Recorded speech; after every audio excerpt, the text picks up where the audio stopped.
développer am réew. absolument ñu bàyyi xel ci ndaw ñi. waaw absolument. très bien alors monsieur le ministre ñu jeexal suñu dernier chapitre ak yow ci li nga xamante ni nag bi fi dara nekkulee looloo fi nekkoon 12e gaynde bi nga xamante ni moom la ñu ubbee IGE tey ak hommage bi ñu rendre Abdoulaye Thiam am na fu mu dooree ba fi mu agsi tey te niki niñ ko waxee Abdoulaye ndeysaan yàlla na yàlla doole ay leeram bàyyi na fi ay ñaan bàyyi fi ndénkaane yàlla dégg na ko alhamdulilahi rabbil alamin même fekkew ko ndax loolu la yàlla bëgg loolu la yàlla dogal waaye yàlla naka que yàlla dégtal te terale ko fa nga xam ne fa la nekk ci asamaan ya alors dañu dellu si waat ci histoire 12e gaynde ma bëgg ñu xoolandoo ensemble première carte de membre bi nga xamante ne nii mooy carte de membre bu 12e gaynde du supporter bu Sénégal mu ngi nii à l'écran carte numéro 12 pardon carte 12e gaynde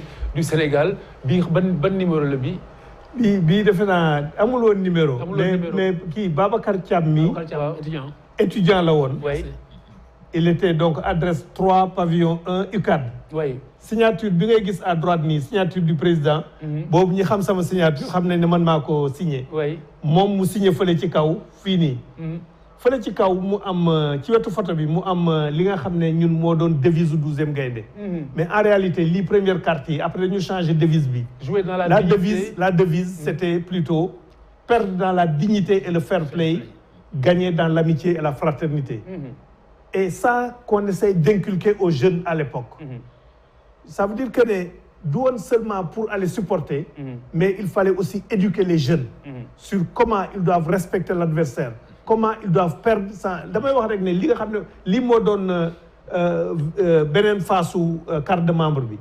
jamono bi gis nga temps boobu li ñu daan supporter mooy yaay jàmbaaroo yaay jàmbaar mu nekk ci kaw.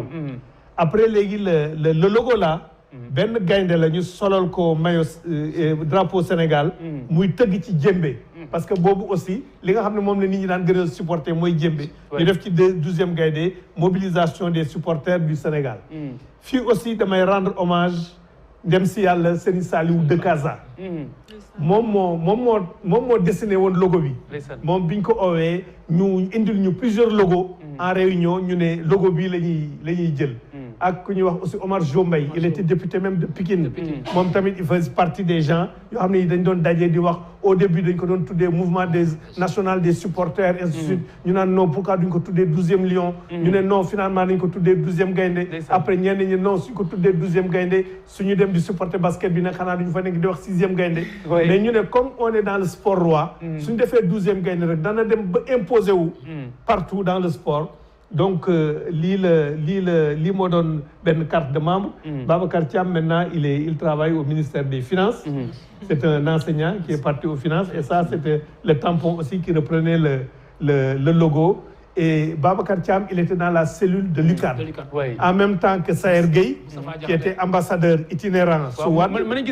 Les photographies, am na ay photographies. Am na ay photos, oui, am na ay photos. Am na benn photo Abdou Diouf. Oui. bu dee mën nañ ko gis voilà. waaw gis nga photo bii nii. yow yaa ngi si photo bi. c'est xam ngeen l'arrière-plan là. de la salle des banquets. Absolument. Fii c'était le président Diouf. Fii à gauche à droite du président Diouf à l'extrême droite c'est Moustapha Diakhaté. Moustapha Diakhaté moo sol Sabador bi. waaw déedéet à l'extrême droite. du président Diouf à l'extrême droite d'accord. mooy Moustapha Diakhaté. ki ci topp mooy Babacar Thiam ki ñu gis léegi photom carte de membre bi. ñoom ils étaient à la cellule Abdou Diouf topp ci. après ki ci topp il s'appelle Iso Gueye lañ ko doon wax mais il s'appelle Ousmane Gueye je crois. il est professeur de philo au lycée Galandou Diouf. ki ci topp xam nga moom qu'est-ce qu'il devient c'est Sadio. Et à l'extrême gauche du président Diouf, c'est moi.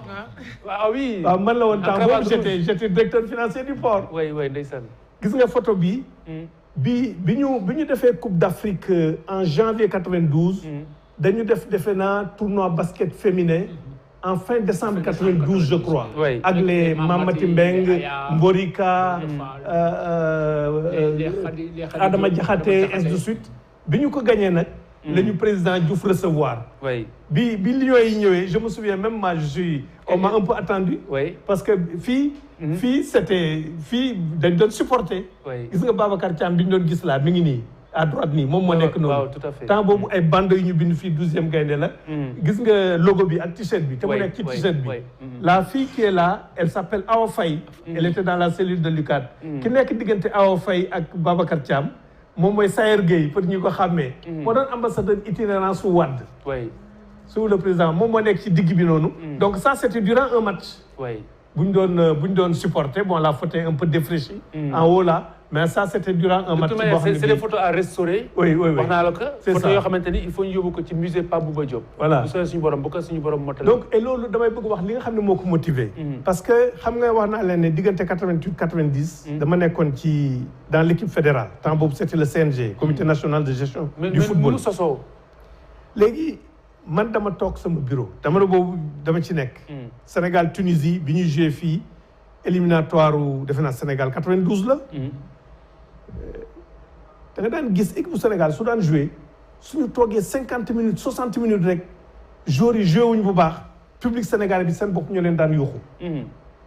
wala ñuy génn terrain bi. c'était ça la situation. donc très exigeant bi ma ko xoolee bi ñuy dem Sénégal 92. ma ne ce sera une catastrophe pour notre pays su fekkee ne suñu équipe mi ngi joué am ay moments de flottement ñu leen di yuuxu.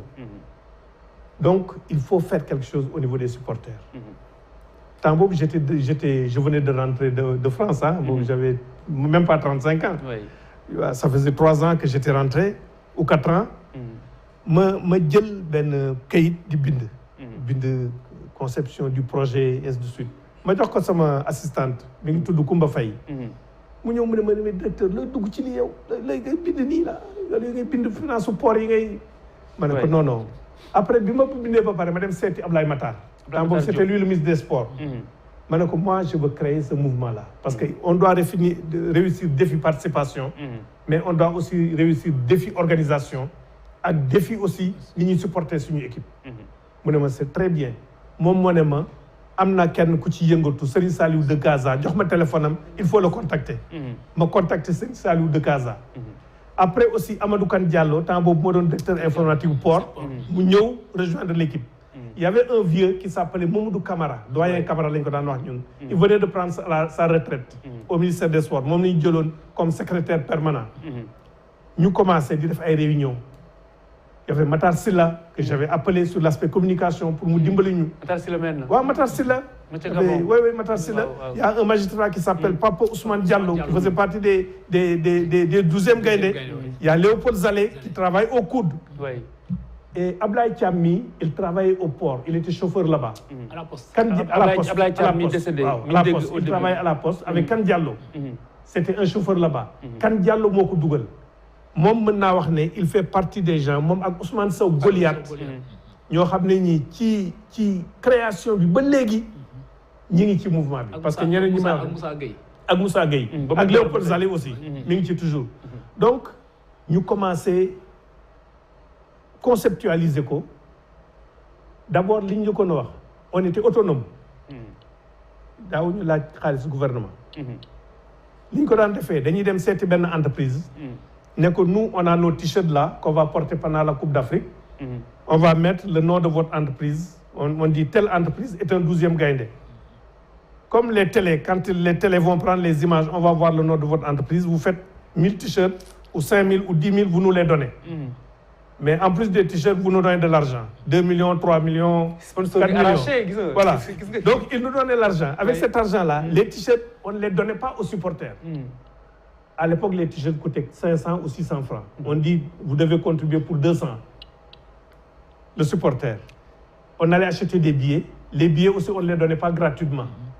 On dit, le billet, si ça coûte 500, vous devez l'acheter à 100 francs. Et vous subventionnez. Et puis, nous subventionnons, nous font revolving. Oui.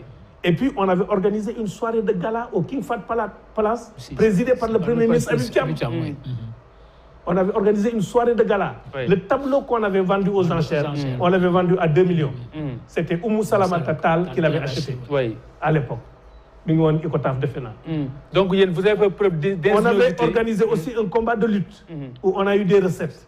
Donc en fait, ça c'est un premier aspect. Deuxième aspect éducation. On a eu une conférence UCAD. avec notre équipe là, Kane Diallo qui était Amadou Kane Diallo qui était le premier vice-président. On a fait le tour pratiquement du Sénégal. Oui. Je suis parti installer des cellules à Ziguinchor. On est parti ensemble installer des cellules à Kaolack. C'était quelqu'un qui s'appelait Mamali. Je pense que c'était l'époux de Binta Sarr, Oui. qui nous avait accueillis. On avait tenu la réunion publique à côté de, comme par hasard, à côté du service de l'hydraulique de Kaolack.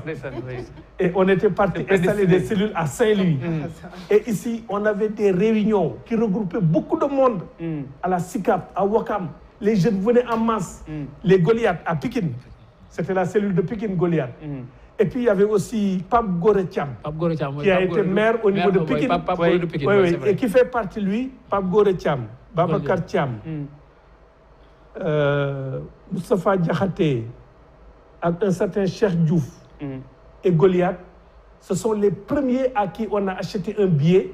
Parce que quelques temps après la Coupe d'Afrique du Sénégal 92, Guinée, pour nous dem Guinée. Oui. Goliath, il a toujours gardé son billet d'ailleurs, qui était un billet Air Afrique.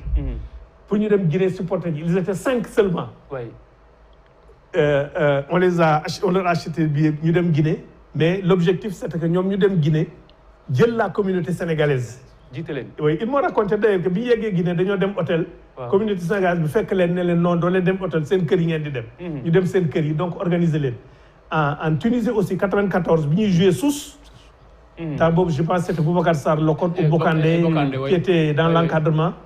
On a envoyé maintenant une délégation beaucoup plus importante. Ils étaient peut-être une dizaine ou quinzaine. Mais ñoom tamit ils sont partis 2 jours avant. Ils ont organisé la communauté des étudiants pour ñu dem.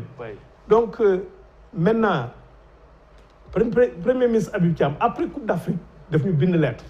ci lettre bi ci fin bi daf ñaari sas. mu ne dama leen di ñaan li mu wéy dama leen di ñaan ngeen yaatal ko ci yenn discipline sportive yi. looloo tax bi ñu defee Coupe d'Afrique janvier 92 c'était du 12 au 26 janvier 92. décembre defe naa ci la ñu def Coupe d'Afrique basket bi. ñu dem supporter mu bind lettre mu sas loolu donc continuer na yaatal nañ ko ci yeneen discipline sportive yi. te président actuel bi mooy Seydina Issa Laye Diop aussi. il faut que ñu rendre ko hommage. parce que moom tamit def na ci liggéey bu rëy a rëy. parce que léegi sax su dee ay opération setal sax ak leneen yuy laaj rek patriotisme.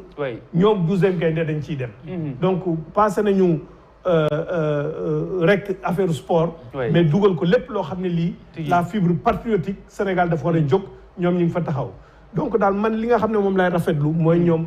ñi ko yore tey jii. taxawaay bi ñu ci taxaw. ak ministre Matar Ba aussi sama collègue. ni mu leen di toppatoo ni mu leen di associé.